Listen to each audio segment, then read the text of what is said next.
for Dola? Have you been waiting here all this time?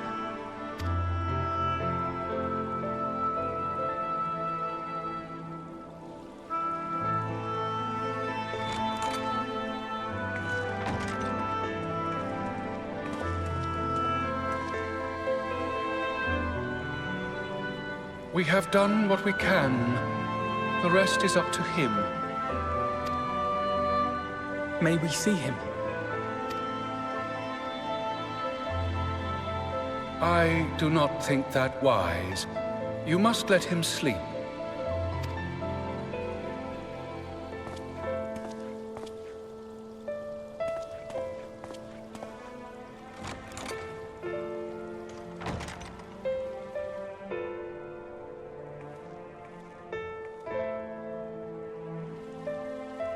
Thank you for bringing him back. He owes you his life.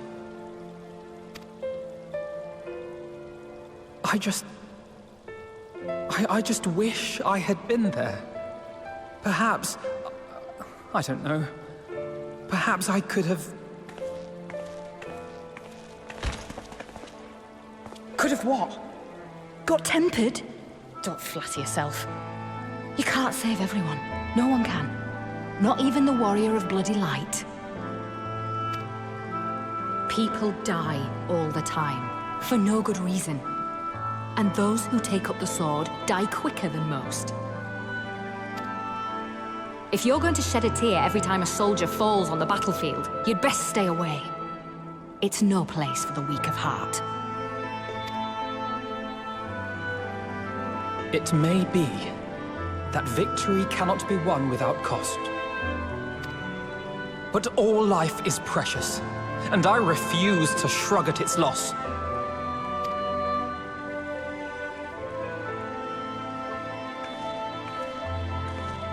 All life is precious! You need to grow up, little man, before your sparkling ideals get everyone killed.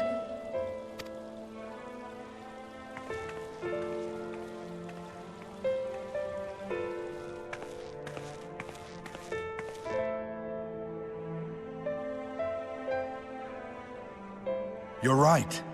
He is idealistic. But the world has more than its fair share of realists, like you and me. It's people like him who dare to dream that things could be better and make it happen against all the odds. They are the ones whose names live on forever. The heroes. The battlefield's littered with would-be heroes. At this rate, you'll lot'll be next. And what'll become of your precious dreams then? They'll be gone. Like dust on the wind.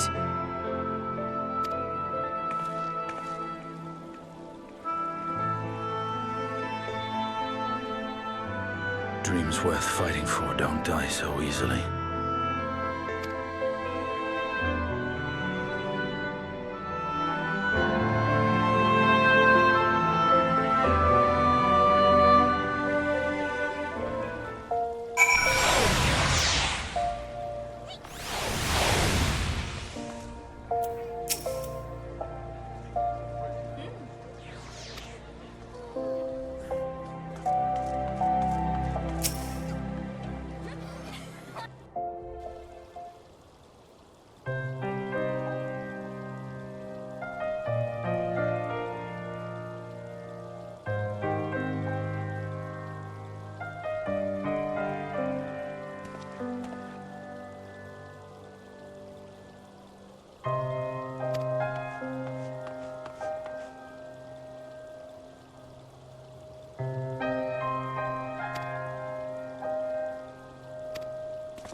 Your Grace, pray forgive us our lateness.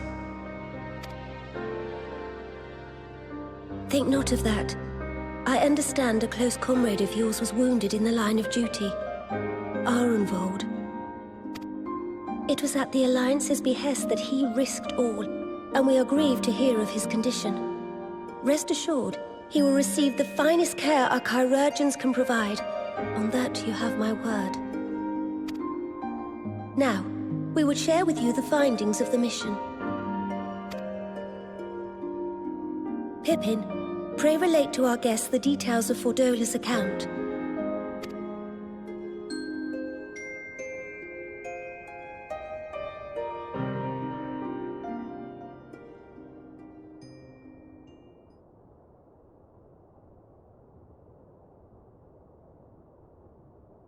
First Bahamut, now Ifrit. Or Lunar Ifrit, as Fan Daniel would doubtless have it. 'Tis now all but certain that the towers were conceived to facilitate the summoning of primals by those imprisoned within.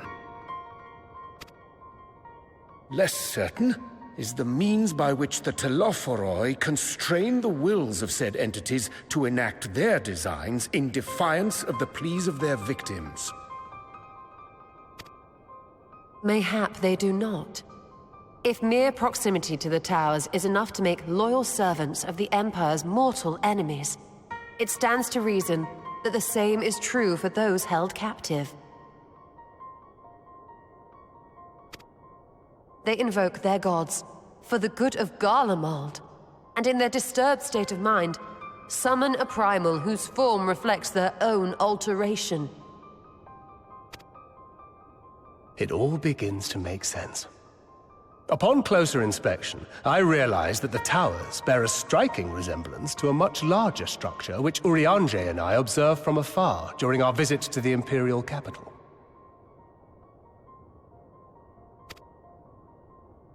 Assuming it too is capable of tempering those in its immediate vicinity, it would go some way to explain the swiftness with which the Telophoroi managed to rally so many Imperials to their cause.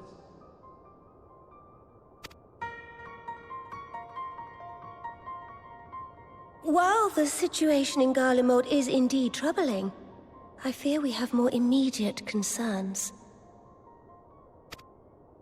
Ifrit was not the only primal summoned. At approximately the same time, observers at several other towers bore witness to the emergence of further such entities.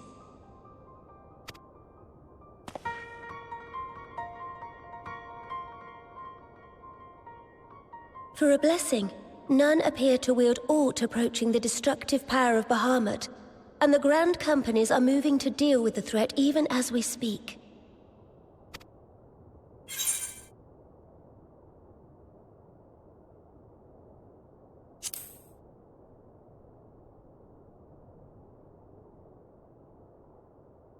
Though we are aware that the task will not be easy, we would call upon the Scions only as a last resort. Pray, conserve your strength for now. After all, it was not so very long ago that you rid us of Bahamut. On which note, I am pleased to report that our talks with the Amalja have reached an agreeable conclusion. They have pledged their full support to our cause. It is our hope that this historic agreement will encourage other tribes to join us at the negotiating table. And I know that I speak for all of the Allied leaders when I say that we will welcome them with open arms at such time as they do. Of course, this was only made possible by the feats of heroism performed at Paglfan. Moreover, we shall not allow the sacrifices of those fallen in battle to have been made in vain. As hope leads to victory, shall victory lead to a new dawn for Eorzea. May these words ever be our guide, Your Grace.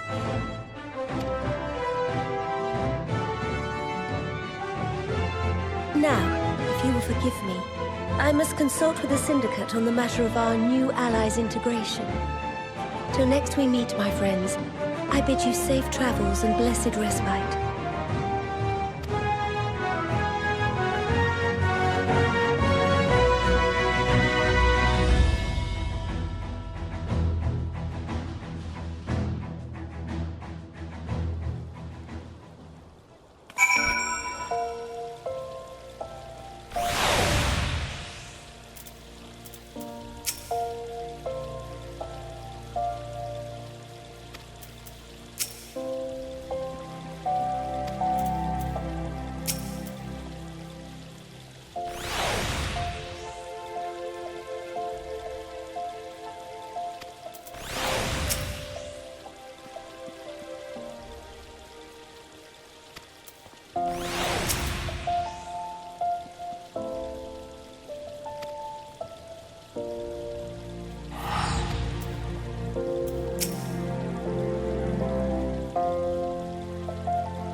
back.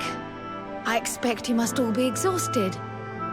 Ere you take your rest, however, I would beg a moment of your time. Thanks to Arenvold's selfless efforts, we may now be confident that we understand the function of the towers.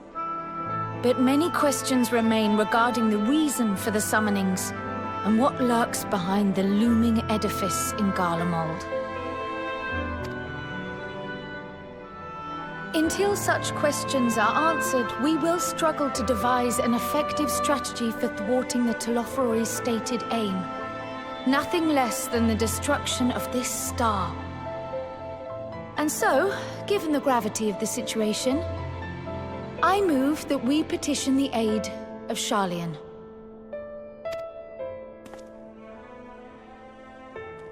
It is possible the ancient knowledge preserved within our archives may hide a clue to our enemy's methods. But given Sharlayan's established policy of non-intervention, our former colleagues are not like to aid us in its discovery. Oh, I well remember what they're like. The Forum's barefaced refusal to assist you in the days prior to the calamity must rank as Sharlayan's most shameful act since the Exodus. But were the final days to be reenacted, it would spell doom for us all. Surely even they cannot turn a blind eye to that. I trust we are all of the same mind on this matter. Urgent as it seemed, I took the liberty of petitioning the Alliance for leave to act as Eorzea's emissary, and have since received their blessing. I presume your role as a student of Baldessian will carry some weight with the Forum? One can but hope. If truth be told, our organization has been a shadow of its former self ever since the disappearance of the Isle of Val. But the name does still retain some degree of prestige. I only pray it will be enough. If there are no objections, I shall depart for Sharlayan at once. But before I do, I should also mention the other matter to which I would devote some time during my stay. After hearing what transpired in the first, I began to question the true nature of Hydaelyn's blessing. A topic I have discussed at some length with Y'shtola. We were wondering, when was the last time Hydaelyn spoke to you directly?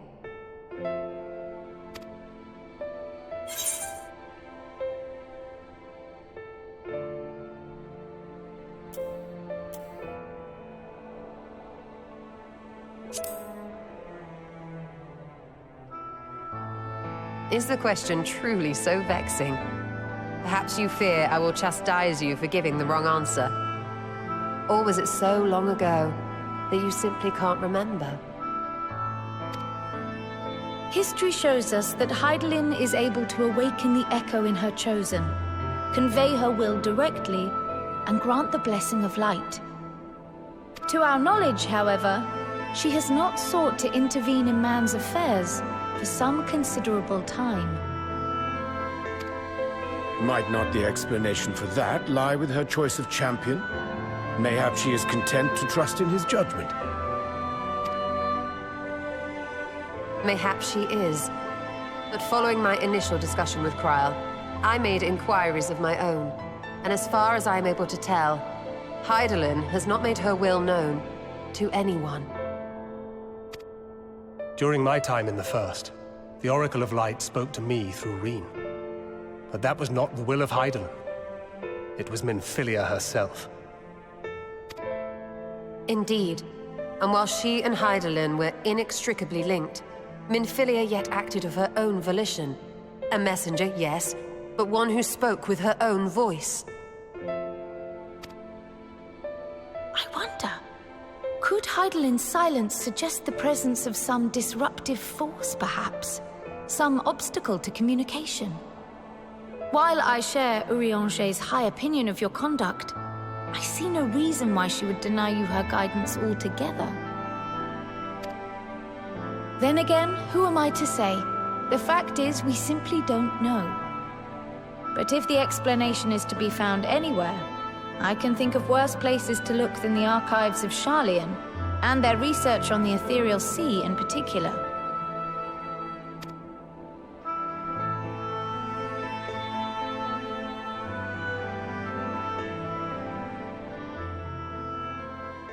Resolved though I am to go, believe me when I say that I take no pleasure in the thought of leaving you a member short.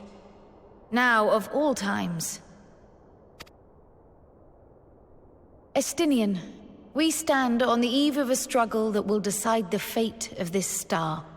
One in which we Scions may play a telling part, yet we are but few in number. And so I must ask you again, will you join us?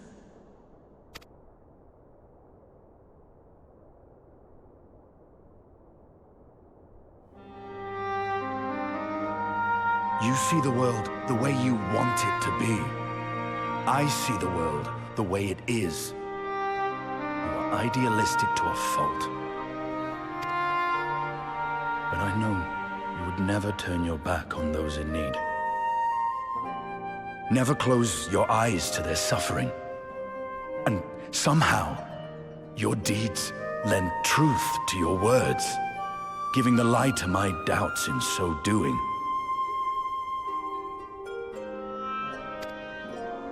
I have seen others draw strength from your belief. In Ishgard, in Alamigo, you inspired them to stand up and fight. To win, no less.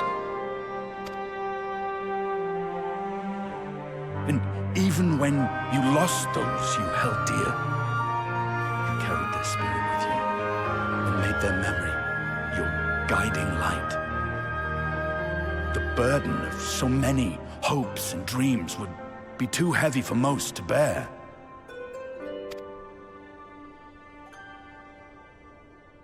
But you bear it willingly, as you have shown me. Some dreams are too important to let go. If you have need of my strength, it's yours. After all you've done, how could I refuse?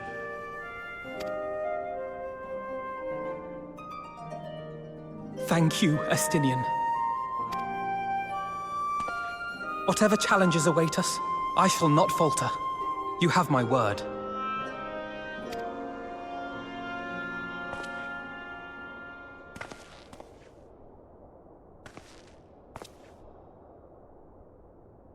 And now, I may bid you farewell. Safe in the knowledge that all is as it should be. In this little corner of the world, at least.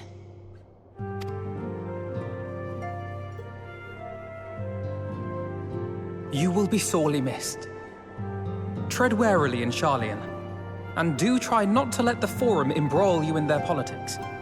A forlorn hope, I know, given the individuals involved. I shall do my very best. Farewell.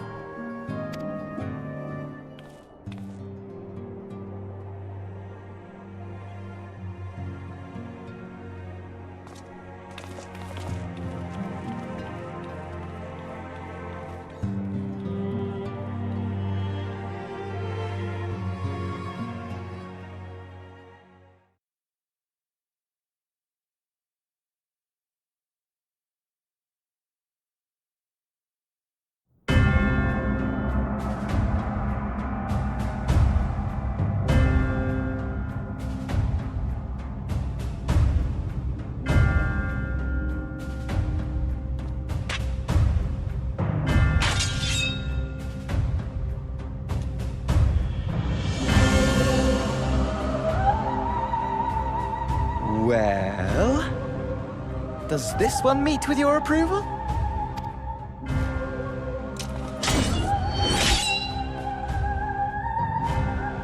Apparently not. Or could it be that you're still upset about the dragons? You are unwise to remind me of so costly a failure.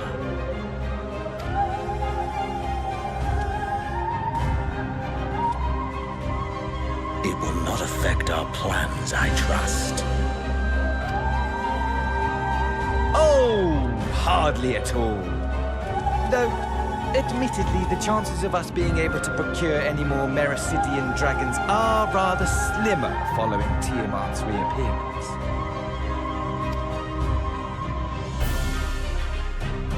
Oh, but the seeds have been sown, my lord. We have only to wait for them to quicken. Speaking of preparations, is it safe to assume that you will be ready to control you-know-what? The hour draws nigh. This nation, forged for Ascian ends, will finally prove its worth.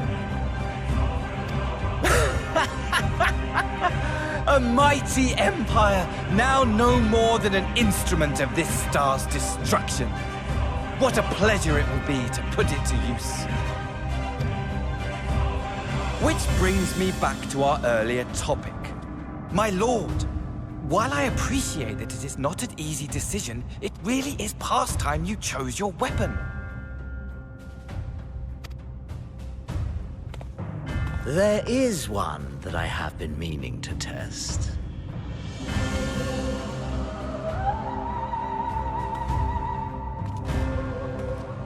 Well, well, not quite what I was expecting. Though I will say, it does seem rather apt.